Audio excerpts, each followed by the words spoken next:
In this video, I'm going to show you what a checklist looks like and do a quick demo of how you would create it in ScreenSteps.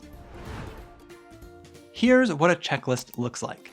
It includes a paragraph in the beginning and has checkboxes that can be checked off as each task is completed.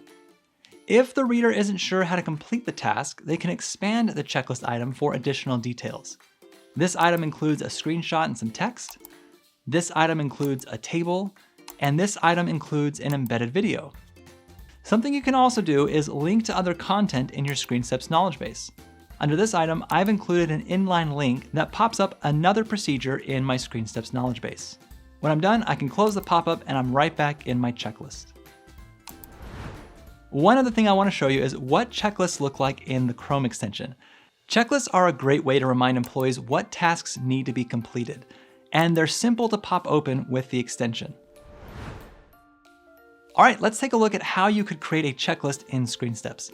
When I create a new article, I choose Checklist. I can then drop in a paragraph block, checklist blocks,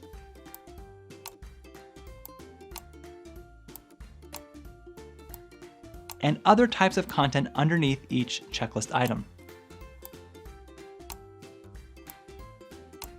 I'll add the details,